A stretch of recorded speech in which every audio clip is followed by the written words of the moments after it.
It's the Morning Star Drive 117.8. You soaring up with sky, now's the time, don't delay. I'm sitting in my ride and it's time to fly. So let's realign, just listen and fill your mind. Hey guys, how is it going? And welcome to the Morning Star Drive on 117.8. It is Tuesday, March 5th, and so happy for you joining us. We are ready to start another day together with the Lord. So subscribe to us on YouTube, follow us on SoundCloud, and make sure to support us on Patreon.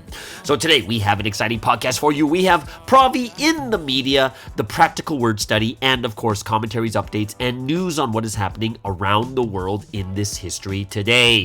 All right, everyone, how are you doing? Yes, it is Tuesday. Monday is officially over. Hope you guys enjoyed that day, that first day of the week. A little bit difficult, but it's an amazing day. Don't forget, we have Q&A Thursday every week, so get those questions ready. Send it to me whenever you can, and if you haven't yet, leave a like and comment for today's video you're listening to right now, and let's build our community. Just really happy for everyone joining us every weekday on the Morning Star Drive, so let's get up and support each other each and every day. This week's Sunday message title is Valuably Use the Time That Is Passing, and if you fail to interpret the Bible, you'll be bound by that word. Or in other words, you'll be bound by that interpretation. Okay?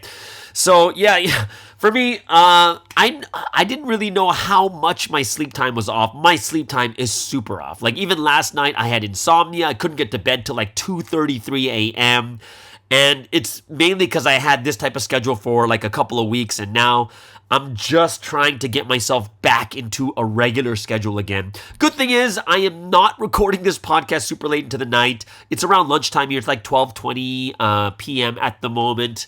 So I know I'm going to be really relaxed today. And today, I'm going to go out and play badminton, mainly because I want to exhaust myself to sleep tonight. I really want to do that. I got to exhaust myself to that point.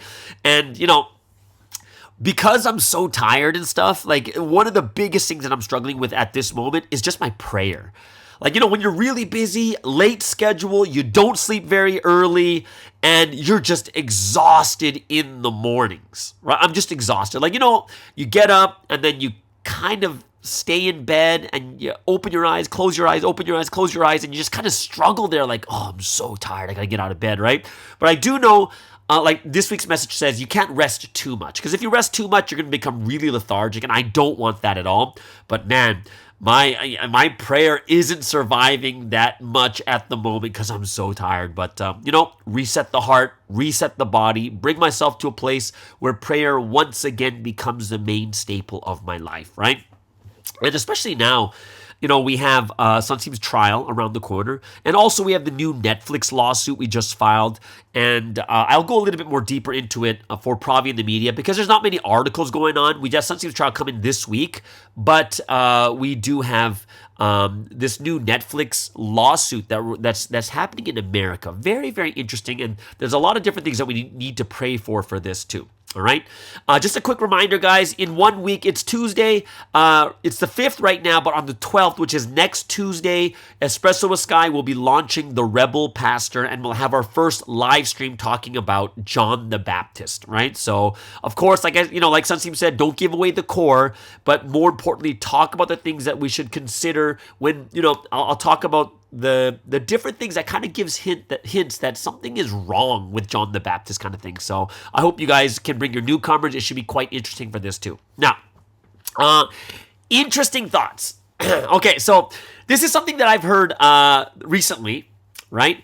And I think it's really interesting, and I think it's human nature, and I think it's a natural instinct for us. One of the things that human beings we like to do is to make instant assumptions, or we make some type of assumptions, okay? So I was talking about this to, my friend Pastor Baker, right? And I was just telling him, like, man, I had this interesting, I've heard some things about this, and he told me an interesting story too, that he went through the exact same thing, right? And so what was the picture? So I was talking to him, I was like, hey, you know what? You know, I've been hearing some things where I posted a picture on my Instagram, and I was at a really expensive restaurant, right? And I took a picture with a group of people, and then there's been chatter like, oh, you know, here is Pastor Sky going to a really expensive restaurant, and and and there's this talk going around that, oh, he's going to expensive restaurants, this and that. And, and I think this is not just a lesson for other people. I'm using this as an example. And I'll say that I am just as guilty as other people for making false assumptions. There's a lesson for all of us, right? So, people are like, oh, why is he going to expensive restaurants? Why is he doing this? And I'll tell you right now, when I go to expensive restaurants, I'm going to be super honest with you. In most cases, I just have really good friends. Like, I can't afford those places, right? I just have really, really good friends, okay? And, but I don't think it's necessary for me to explain to everyone this. Or, and in my head, I'm like going, yeah, even with me, when I look at other people, shouldn't I, even me, I should be someone that is always giving everyone else the benefit of the doubt. I think we should. And I was talking to Pastor Baker about this too. And I was like going, yeah, it's so interesting, right? And he told me that he has an interesting story too, okay? So one time, a very similar thing happened to Pastor Baker. And he told me, he was, I don't know where he was buying it, but he went and bought like a fake Gucci wallet, right? So it's a fake store. And it has fake products. And it's very, very cheap. You're not going to be paying $1,000 for a wallet. But he's like, yeah, I'll buy one of these fake wallets, right? But after he bought it, he found out the same thing that people were talking about him behind the scenes and saying that, oh, he doesn't know how to spend his money properly. Oh, he's got a family. How can he spend his money like this? And people were making assumptions about him and were talking about him behind his back, right? And, he's like going, it's a cheap fake wallet, but people were thinking he spent $1,000 on it, right? But, of course, he has a family, he has kids, and yeah, if he wanted to, he had money to buy that wallet too. But then what Pastor Baker was saying to me is, which is really true, is that it's actually really none of anyone's business what he does with his own money. It's his money. Right? And it's very, very interesting because he's like going, yeah, well, people are going to make their assumptions. This would happen to me too.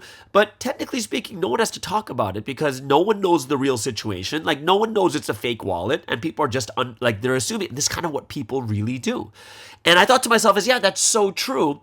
But then on the flip side too, I was thinking to myself now, if I want to be someone who's understanding of both sides, I need to address the other side too, right? And one of the things that, for instance, we see a lot on TV sometimes is, we see a lot on TV of leaders in religious positions that do misuse their money, right? And what makes it even more relevant for us today is that, just last year, there are those that not only misuse funds, but they were possibly embezzling funds and stuff like that too, right? So it is a very, very sensitive time where people have felt that the funds that they work so hard to earn has been misused when it comes to, say, tithing and stuff like that, right? Because that's the money that was kind of stolen. And, I think what makes it even more sensitive is that we're talking about a religious setting. Right? And that's why on the flip side, I was like, I completely understand what is happening and why people could be more sensitive to this situation than normal, right? But I think it's something that it's a good lesson for all of us. I'm going to just tell you guys right now is I am not bothered by it. I just told him I'm not bothered by this. I'm not telling you guys oh my gosh, I'm so hurt by this. I'm not hurt by this. I'm kind of more in this zone where I'm like, oh, that's what people are saying. But why are they saying it? That's an interesting thing. What can I learn from this more than saying, what the heck is wrong with these people, right? So, I really want all of us to look at this as a mental exercise by, looking at our own thoughts, right? What is the reasoning and logic behind our thoughts and actions, right? Especially when we're hearing the messages lately about checking is important, checking is life. I know, and personally, like I said, I'm not offended by this at all because I understand the situation that we're in, what is happening, what we have just been through, and it had to do with money also, so it's super understandable. right? And I thought to myself, oh yeah, but of course I have to look at myself and say, what about me? What am I saying? What am I assuming about other people too, when I should be asking or checking first? Or it's really none of my business, right? Because these things, like the thing that just happened here, when I hear people talk about this, I'm like, yeah, that's normal, right? It's gonna happen, right? But in the future, we can make assumptions that can actually hurt others or hurt ourselves in the future too. Right? Don't you think? Like, imagine assuming something about, like, say, a newcomer or a member that's really struggling, and then because of that, it kind of pushes them over the edge. Right? It pushes them over the edge, and, like, they don't want to be in this history anymore. They don't want to, like, there's a bunch of things like this too. Right? So it's very, very interesting. And I thought to myself is like, oh, that is something that we could be causing problems or disharmony, or, we kind of break the churches or groups apart through misunderstandings, right? And I think that's, if you think about even last year, there were tons of misunderstandings that happened, rumors that were floating around, and we were just kind of assuming. Right? Because I was talking to, who was I talking to yesterday? I was talking to someone yesterday, and this is how crazy it was. Is I had like SS telling me that I was on, like, last year. Remember last year when all the crazy, spiritual Oppenheimer happened? I had SS telling me that, oh yeah, in some countries you were on the slander list. And I was kind of like, these kids are SS. How did they know? Like, I knew this already, but I'm like, how did they know, kind of thing, right? Unless you're listening to my podcast, but I know they're not listening to my podcast. I know, because they told me they don't listen to my podcast. They're like, they're really young. But I listened to that. I was like going, it's so true. And it was all based off an assumption. And I even told these SS, like, yeah, but I understand.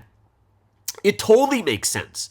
It's better to be overcautious in that situation, especially because I'm so close to KJS and I was in the inner circle. So it's very understandable that I would be on that list and they would assume me to be there, even though they didn't ask me. And of course, could you trust me if I told them, no, I'm not on this either? So it was very, very interesting, but it's something that really happens that could actually hurt people in the future. For me, is like, I don't care. I'm the rebel pastor, right? So I don't really care about those things.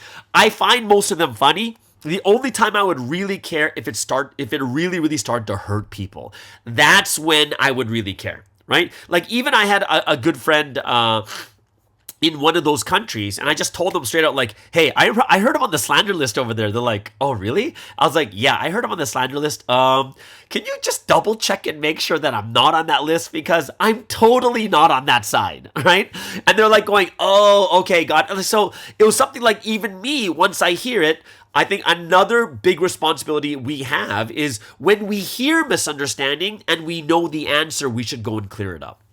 Right? Be understanding. People are, especially when it comes to the times when it's very, very sensitive and such, these things are going to happen.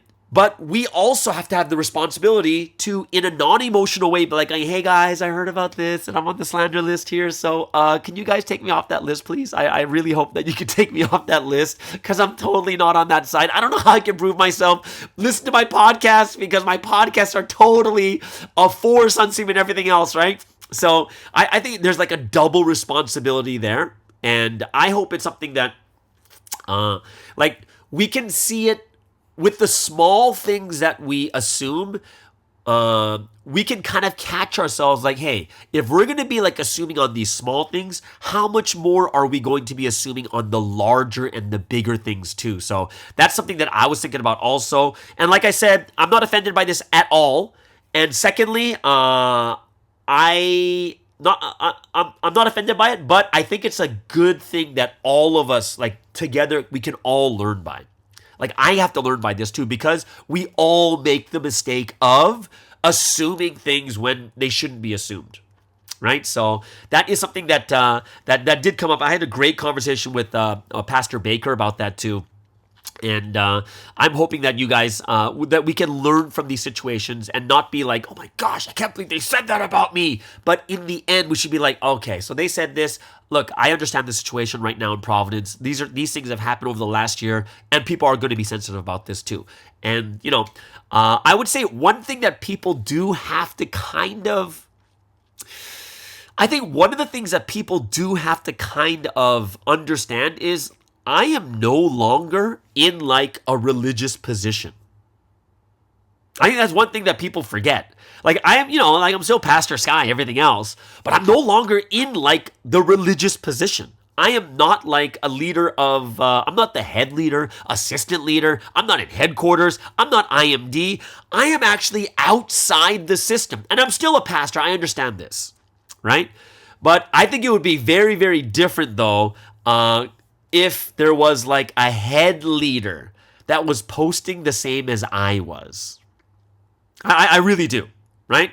Like if you're a head leader, I don't think it's a good idea. You should be taking like half naked pictures. Like say, even if I had a nice body, even if I was worked out and I really worked hard to make a nice body, I don't think it'd be smart for a head leader to be posting those types of pictures. I don't think it's smart for a head leader to be posting like pictures like that could make people misunderstand. I think that would be a bigger difference. For myself, I'm not in any of those positions. I don't consider myself in that, in like an official position. Unofficially, I still am spiritually in that type of position, stuff like that too. But, I think there is a huge difference between a head leader, IMD, HQ, posting that type of thing, and someone who is outside of it, kind of working and doing a job, right? Like one of the big things about me is, I am as weird as this sounds, I am making a brand. I am making a brand because I'm in social media. I am making a brand for myself, and that's something that people need to know. Is I am making a brand, so it's not like I'm just. Social media is part of my job right now with like YouTube, and the next YouTube channel is going to be starting again. Thank God, guys. Just to let you guys know, I hit 5,000 subscribers. I told you guys that the other day, right? So I'm super thankful about that. But now it's time for me to move to that next level. And part of it is branding and social media and stuff like that too. So it is a little bit different. And it is something that I think that we're not used to yet, and we have to start getting used to social media being part of the churches and for leaders in some capacity, right? So that's something that I found a very interesting topic. Oh man, this is another big topic that's coming up. It's remember I always talk about the low birth rate in South Korea, and the discussion I was having with a good friend of mine is, what does it actually mean spiritually? Like what does it mean? Right? So, for instance, a new article came out about South Korea and marriages. So, marriage over the last decade, marriages have fallen by 40%. Right? So, it was something like it was like 400,000 marriages per year. And then that was 10 years ago. And then all of a sudden it's at something like 160,000. It's something along that line where it's like 30 to 40% drop in marriages in South Korea too, right? And the decline in marriages have persisted over the past 11 years. So since 2012 until now, marriages have continually persisting to get lower and lower and lower, right? And, new records are being set by Korea. In 2022, the lowest birth rate was South Korea at 0.78. 2023, it beat its own record to 0.72. And now they say it's expected to go to 0.68 in 2024 this year and 0.65 in 2025. And this coming from the statistical office in South Korea, right? And what's even crazier is like this is the one that shocked me like crazy. The statistical office has the latest population forecast, okay? And they say South Korea's forecast puts the population in 2072. So within the next 50 years, the population will drop to 36 million. which is 30% decline from the current 52 million. So think about that. 52 million will drop to 36 million. 30% decline in less than 50 years. And that's the forecast of what is happening right now. Even though they say from 2026, the birth rate's going to start going, it's going to recover in 2026 from 0.65 and go back up to 0.68. But even with the recovery, the population is expected to fall every year, right? Starting in 2025, right? And it's going to continue to fall where it's going to have 36 million by 2072, which is how much less? From 52 to 36, which means 20 would be 46, 56. It would be 10, 16 million. The population will drop 16 million in the next 50 years. And starting from 2025, every year, the population is expected to fall. And the thing that's even crazier is, they said that raising the birth rate right now is actually not going to help. Like, this is, like, gonna happen. Even if the birth rate starts to rise up, this is going to happen. Right? That's the forecast of the population. It says just raising the birth rate is not enough anymore because it's gone so bad over the last 11 years that they said it's the same as the Titanic hitting the iceberg, right? Before it hit the iceberg, like they're like going, oh my gosh, you know, before they hit it, they're like, turn the boat. And the captain's basically like, no, it's too late. No matter how much we turn the boat, we're going to hit the iceberg. And Statistics Korea says they're going, you know, the finance minister said that the demographics is basically it's already too late to reverse the trend just by changing the fertility rates. Like, that's how bad it is. Right? So remember, it's at 0.72, 0.6, and it's going to drop to 0.65. So think about this. The birth rate for a steady population is like 2.1 to 2.2 births per family. And Korea is at 0.72, and it's going to drop under 0.7 by next year. Like, this year is supposed to be 0.68, and then the year after is supposed to be 0.65. So this is the conversation was, this is not a small issue. This is serious, right? This is the finance minister basically saying it's the iceberg to the Titanic. So the discussion in my head is like, this has to be judgment for something. Like, because remember, when something talked about judgment happening, when God judges, it's not a normal thing. It is extreme, right? Like the flood. The flood isn't a normal flood where you just have normal flooding like before. It's a flood that destroyed the entire region. Like, then you know it's God's judgment. So when we look at this is a very, very extreme thing that is happening that is so bad, right? That in my head, I'm like, wow, this really looks like judgment. And then the next question that came to my mind is, well,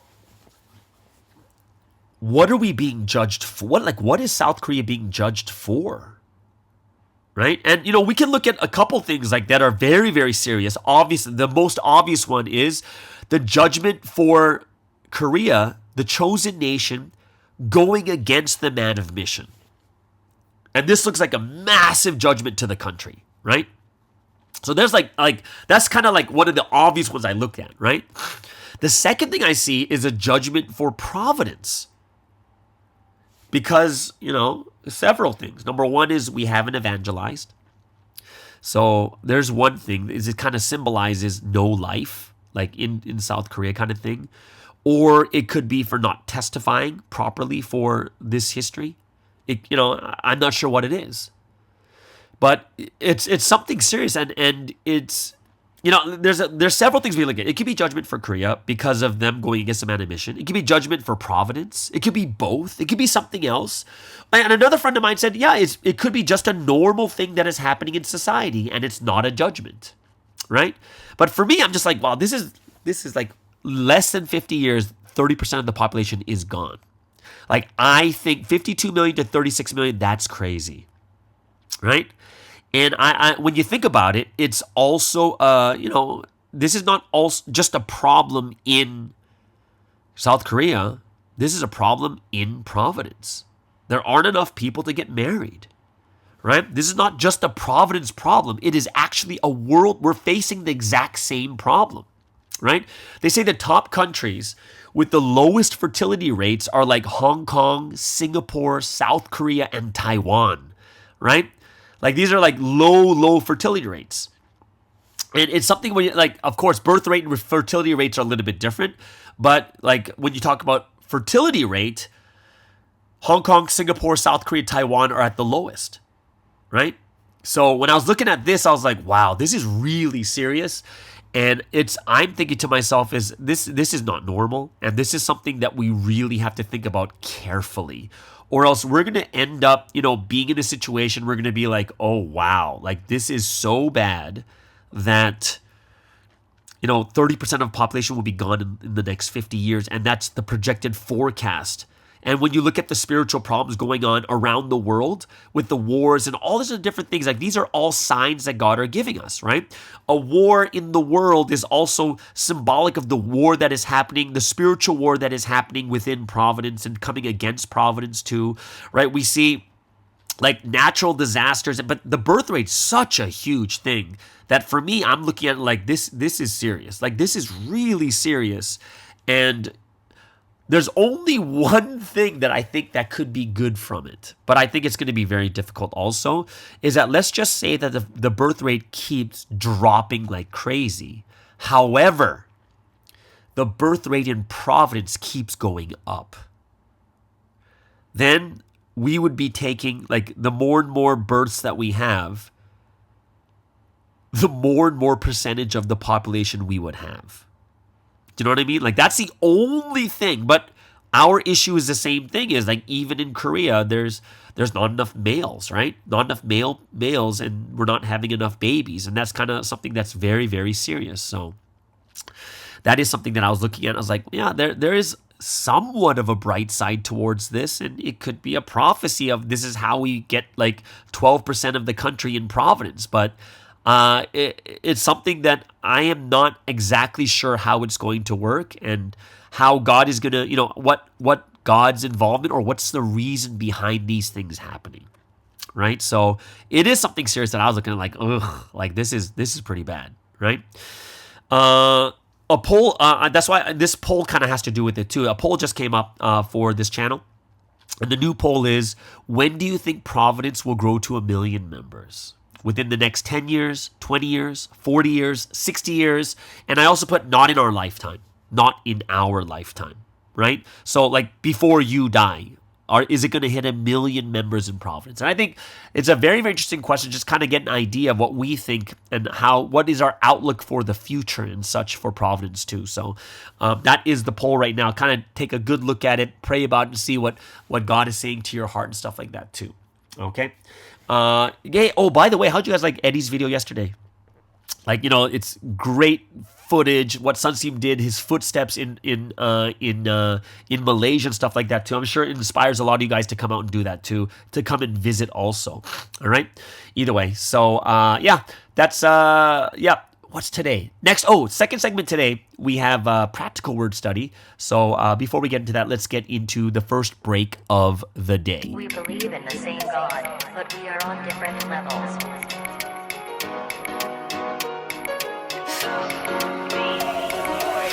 Put your hands in the sky if you feel alive. All the stories that we made, just you and I. Never losing all the passion. All this love is my obsession. Oh my gosh, this feeling got me heat stroke. His love like a billion pots about to heat though. I ain't never breaking from this bond, cause you and I are only one. If you ain't living with the Lord, then who you with? Who you with? If you ain't living with the Lord, then who you with? You with? You are get together with the Lord every day, all day.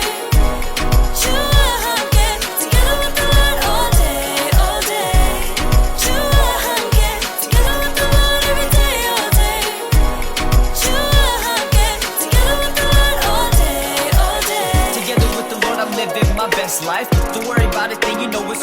in life. We sing about memory stories that we share. We'll fall deeper in love as we stop and just stare. My eyes only on you, they sparkle with love. Don't forget my charm too. There will never be another. Live this life only for you. I give you this promise that I will hold true. If you ain't living with the Lord, then who you with? Who you with? If you ain't living with the Lord, then who you with? You with? Hey. You get together with the Lord every day, all day. You get together with the Lord all day, all day. You get together with the Lord every day, all day. You get together with the Lord all day, all day. We believe in the same God, but we are on different levels.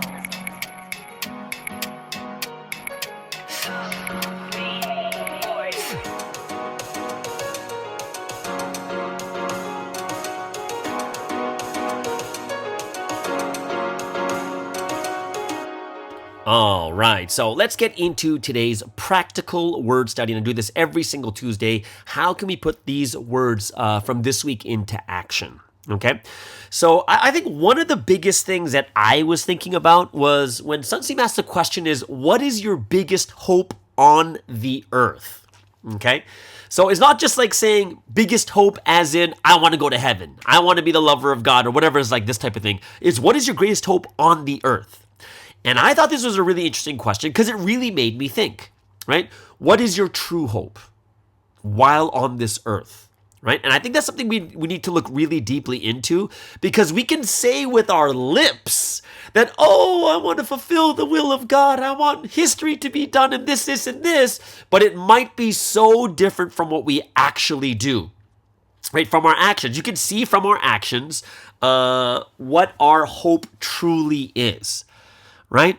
So when we think about hope, remember, is not something that has been fulfilled now, but it's something that's better in the future. Right? It's something about the future. Something hopeful is better and greater than what it is right now. Right? We look forward to it.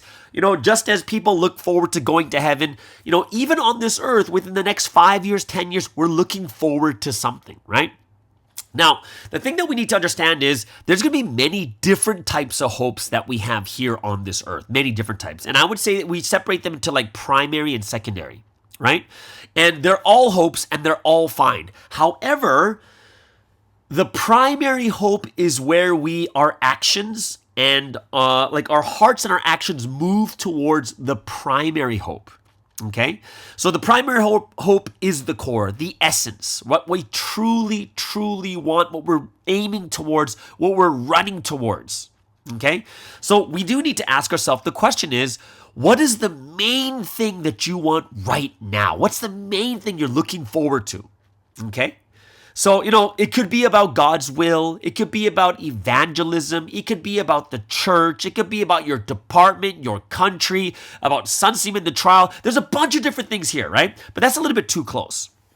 But when we get to things that we really want, there's those spiritual things, but there's also other things like living more comfortably, getting a better house or car, making more money, providing for your family, and these are not bad things at all. They're not bad things at all, right? It's just the matter of which one is your primary hope, right? So what did the message say on Sunday, right? You must have the hope in the eternal things, having the hope in fulfilling God's will. What is God's purpose? That should be, and it's not saying that that is the only hope, that is the primary hope, right? Where everything should be leading towards. And I think this is something that we all need to take a really deep dive looking into ourselves, right? Are we moving towards God's will? Are we moving towards God's purpose? Are we striving towards this, or are we striving towards our own goals and our own purposes, right? Because, God's will obviously has, you could separate God's will into like the big picture and the small picture, right? So the big picture is like the kingdom of God on earth, spreading the gospel to the entire world, right? It's like very big. And it's things that we play a very, very small part in. However, there's small picture. Now, when it comes to God's will, the small picture is about ourselves, right? It's about small groups. Like, make yourself, develop yourself, taking care of each member, taking care of myself, my basic faith, right? Like, these are the small picture things that are part of God's will, okay? So how do we really understand if we are truly putting our hope in the eternal, in what is greater? And what I do believe, it's about what is your eventual end goal of why you are hoping for these things to happen. Okay? It's kind of the why. It's the why we do things, right? So for instance, when it comes to like physical things that we hope for, and I think everyone hopes for these things too because it's normal, especially living on this earth, is like, for instance, we all have the hope to make more money, to live in a better place, to provide better, to live a better life, right? We all have that hope, right? And that's something that I think everyone should have, okay? But to know that if your hope is in the eternal things or not is figuring out why. Why is it that you want these things, right? Is the end goal, like what is the end goal? Does the end goal include God's will? Like that's what you're really, really aiming for. Like some people would say, hey, the end goal, the reason why I want to make all this money is to have a church that has all the necessary needs without any financial distress. It's much bigger, right? It's about the church, right?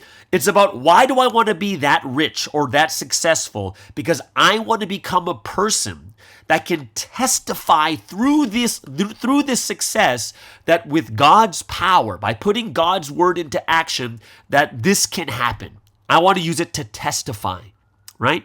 Is it to make sure that we can take care of members that are in need, right? Or I know some people, they have the goal, I'm going to make enough money so that I can run full-time Providence for the rest of my life. So the thing is, why are we putting our hope into certain things is the long term. Because remember, in God's will contains our will too, right? They're both, it's contained inside. But if we just say that, I want to make more money because I want to be more comfortable. Like that's like, you have to look at yourself honestly and seriously. I just want more money. I just want a better image. I want my parents to be off my back. I want this. I want that, right? Just and you can understand yourself by looking at why you do these things or how you go about doing it, right? For instance, if you're there to just make money, you may kind of cut corners. You may just try to make more money. You might be a jerk. You might be someone who's not very pleasant to be around, right? But the person who is someone who's doing it for God's glory, for someone who can use it to testify, they're not going to be a jerk. They're not going to be someone who's like just thinking only about the money, because what's going to happen is everyone's going to look at you in a negative way. Like, oh my gosh, this person's a person of God and they treat people like this? You know what I mean? You have to look at your actions. Where does it move towards?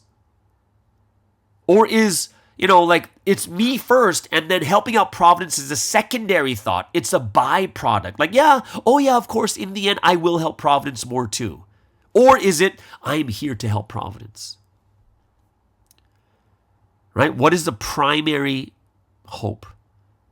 What's the primary thing you want? Is it just to feel good? Just to be more comfortable? Or is it just to be successful? Just to say you're successful? Get your parents off your back? Or is it purely for God's will? There's a huge difference between the two. And we have to be able to discern our own hearts, right? We need to know deeply in our own hearts, is this the real reason and purpose why I'm doing this? We have to think about it, right? We really do. And that's something I think that we have to think about when it comes to what is our true hope? What is a real hope that we have right now in this history, right? There's a huge difference between being successful for God and being successful for yourself, right? Like I know this one blessed family, amazing.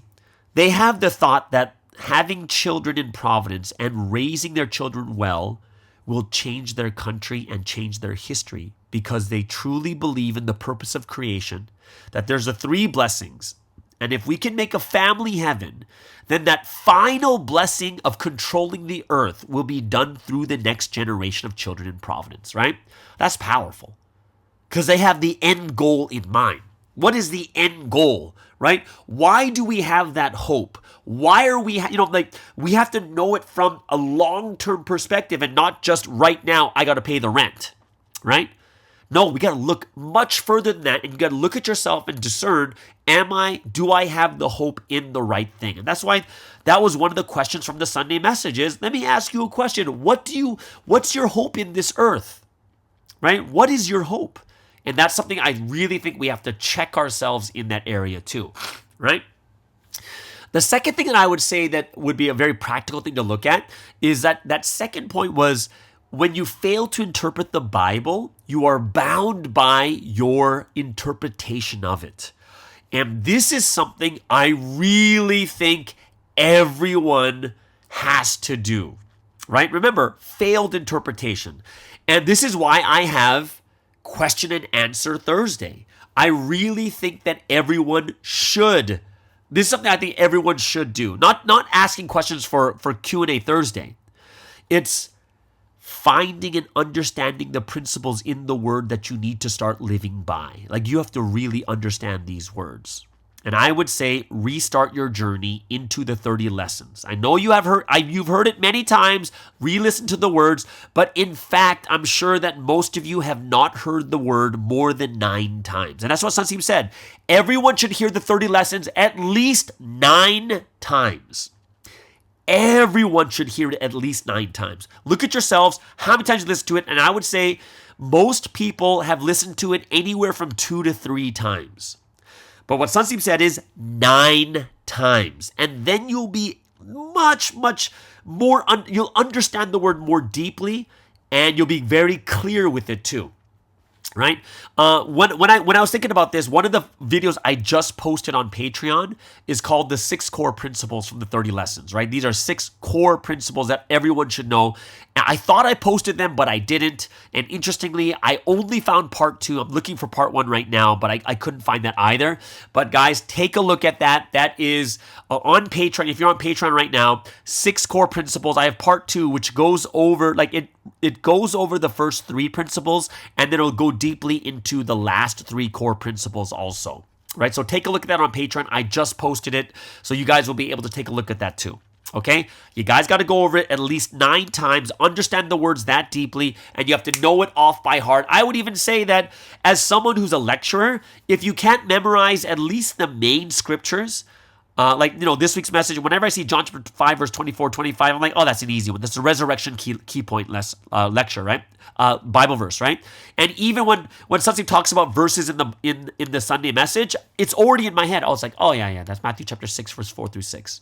Oh, no, Hebrews 6, 4 through 6. Oh, I know that one. It's Matthew 25, from verse 14 and on for the parable of the gold. Oh, parable of the 10 virgins, Matthew 25, verses 1 through 13. I know this one too. Oh, that verse, I have them in my head, right? That's where the word should become a part of us, right? And that's something I do think that as lecturers, we really, really need to learn the word that well, right? And for those of you guys who are on Patreon, go into the search functions because, Patreon's not very good with organizing your videos. Go into the search functions and click search and search the video you want to hear.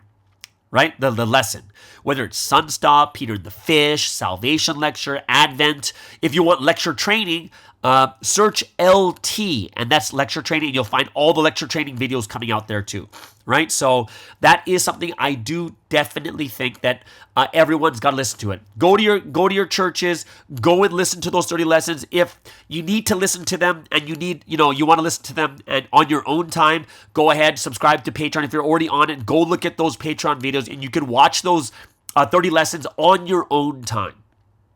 Right? So this is something I do think is going to be very, very valuable and everyone should be getting into it. Okay? All right?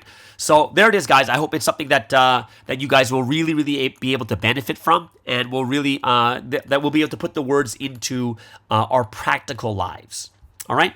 So there it is. That's the practical word study. I hope it's something that you guys enjoyed and things that you can put into action, which leaves us to the final segment, which is Provi in the media. We're going to go over the lawsuit with America, or CGM versus Netflix.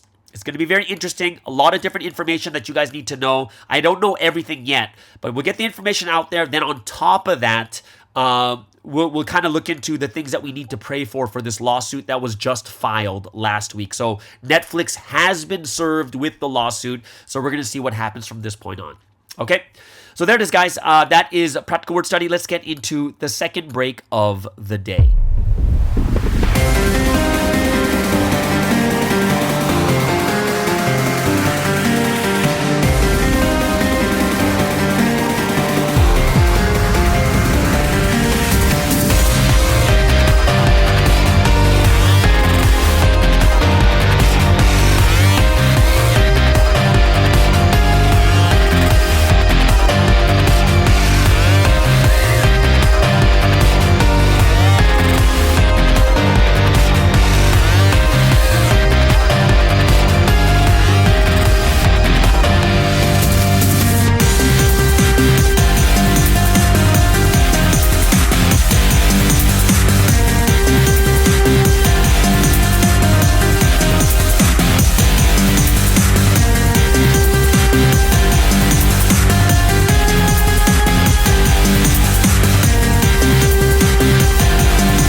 Okay, so let's get into our final segment of the day. And of course, a lot of people look forward to this. This is Provi in the media.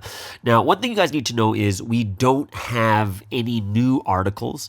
And we're going to have some more new articles come out because, Sunsteam's trial, his first appellate trial is going to be this week. So, that is probably going to be for next week's Provi in the media. But for today's, I want to go over something really important, which is the new lawsuit that was filed in America against Netflix. Okay? So this is a brand new thing that has just come to light. America and Korea together, CGM, are bringing lawsuit against Netflix. And of course, I'm going to find out more and more details as this goes on over the next 2 to 3 months. But officially, we have filed as of last week, and Netflix has been served, so the legal proceedings will happen. Big thanksgiving and glory to God and the Holy Trinity for really working through the people that have put this together, and we are all grateful and thankful that this is happening. Now, the great part of this is that the first thing you need to know is the lawyers who are involved are very awesome, experienced with this type of litigation. And one of the lawyers, like the first lawyer that we contacted, I'm not sure which lawyer, if we can talk about these lawyers yet, but the first one that we contacted is someone who's actually won lawsuits against Netflix already. So he's got multiple lawsuits against Netflix and he's won. So this means this is someone who is one of the top lawyers in defamation and working against or going against Netflix. So there's a big one, okay? And I'm not sure about the second lawyer. I'm not going to say their names right now until I get permission to say the names. But this person has also put on board another lawyer who is one of the top lawyers in defamation lawsuits in America. And this is the interesting part is we didn't even know that this lawyer would be working on this together with us. So the first lawyer we found was actually the one that sued and won against Netflix multiple times, right? For similar types of lawsuits. And this lawyer decided and asked if he could bring on his friend, which is the top lawyer in defamation lawsuits, okay? And this is someone who has actually done really famous cases. Okay, like I'll share later on when all of this becomes public news, but like famous cases. And later I'll share which ones that he was in, and you'll be like, oh my gosh, he was in that lawsuit. But like some of these lawsuits, you're talking hundreds of millions of dollars won against huge corporations and stuff like that too, right? So this is a huge thing that these two lawyers will be working on the case. Now, the one thing we need to know is that this case against Netflix is a defamation lawsuit, but we also have to realize the laws and rules are different in America compared to Korea. Okay? So the lawyers have looked over the lawsuit. They said there's a good chance for this lawsuit to go through, to be taken as a case, but you never know what's going to happen. So we really, really need to pray for this to go through, right? So in this lawsuit, we need to understand that, of course, American courts don't know the difference, or they don't know what the South Korean justice system is like and how the rules are, right? But all they know is that Sunsteam has already been convicted twice, which means that it'll be it's very difficult to bring suit on charges that are defamation against Sunsteam, right? All the courts know is that Sunsteam has been convicted twice. So it's not like when they say things about Sunsteam, he's been convicted twice. So it's not like you can sit there and say, oh, this is all wrong. We're not there to prove to the courts that what the courts did in Korea were the wrong conviction. We can't do it. It's hard to prove. Okay? But we are going to be going into this. This lawsuit's going to be something different. Okay, so the focus of the lawsuit is the harm to CGM and its members due to false criminal claims. Okay, right? So the Netflix documentary, right? We're going to talk about the harm that was given to the organization plus to the members for false criminal claims. So what are these two criminal claims that they said against us, right? That defames our organization and actually hurt people in our organization, right? So the first one is the documentary said that we, as the members, mainly exist to procure women for Sunsteam to commit these crimes. So remember, you guys would remember if you guys saw the documentary, it said that this is what we're doing. We know of these crimes, and what we're doing is we're finding women so Sunsteam can commit crimes on them. Like that's what we've been doing, right?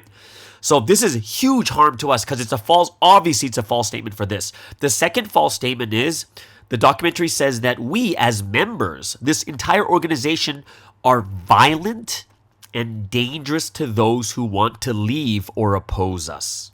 Okay?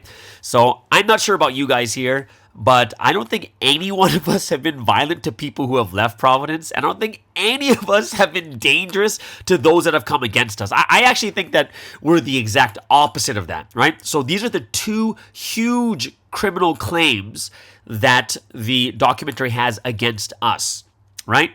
And because, us members and proms, we know who we are. We know what the churches have been like. We know how difficult it is to evangelize. And are we finding girls to give them to Sunsteam?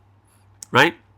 Which is absolutely ridiculous. And are we violent and dangerous to those who leave and oppose us?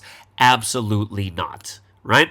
I know that everyone listening to this podcast can 100% say this is not true, and we have never seen anything like this happen. Never, right? And we're going to show proof that we have received suffering and damages from it, right? And I think it's going to be quite easy. We can show courts testimonies, affidavits of members, and how they were treated after this documentary actually came out and such, right? So everyone, we really, really need to pray for this lawsuit. It's something I really feel that can make a big impact. And what we want to do is, we want to stop the documentary from being on Netflix, any future documentaries coming on Netflix, and on top of that, we want them to pay for suffering and damages. And that's going to be one of the most powerful things, right? Like the thing you have to understand of why this is so important and why Netflix is such a big thing in Korea. Well, why it's big to MBC and all the people doing these documentaries, because the laws of Korea do not apply to foreign companies like Netflix. So why is that important? Well, think about this. A lot of the materials from Netflix that's shown on the documentary, they would not be able to be shown on Korean news or TV.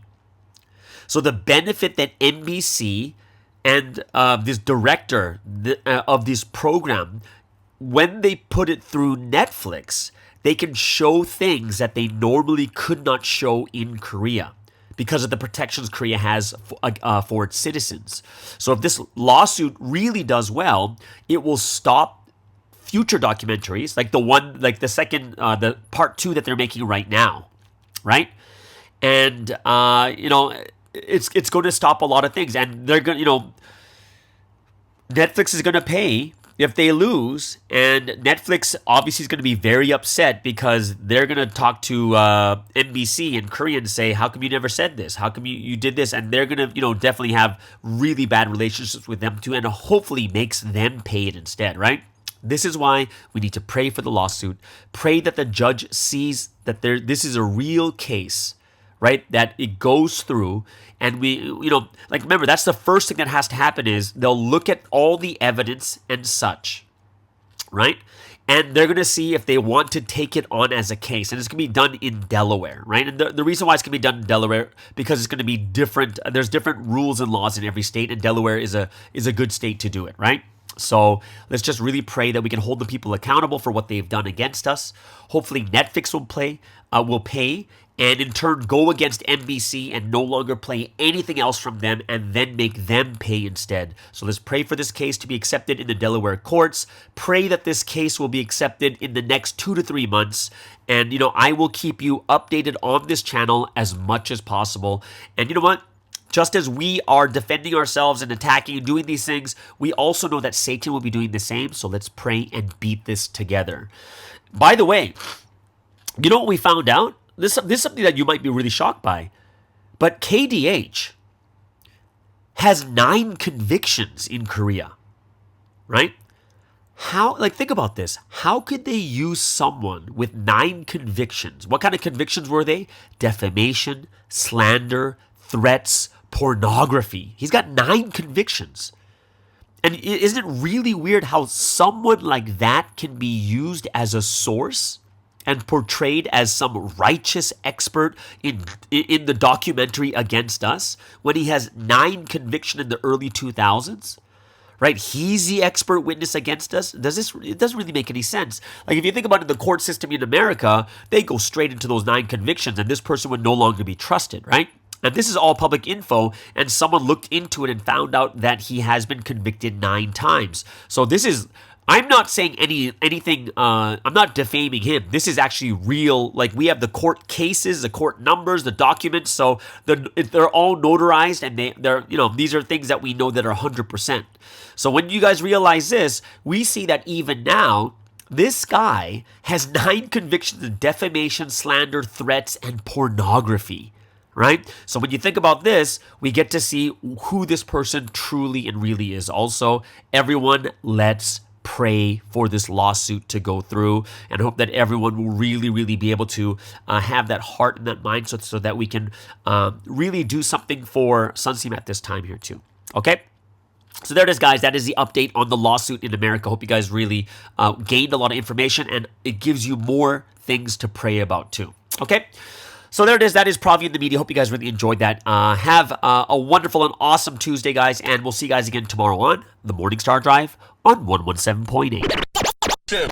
It's the Morning Star Drive 117.8. You soaring up with sky, now's the time, don't delay. I'm sitting in my ride and it's time to fly. So let's realign, just listen and feel your mind. I'm burning with desire and the passion. Nobody can stop me when I'm like this. I got my head in the zone, you know.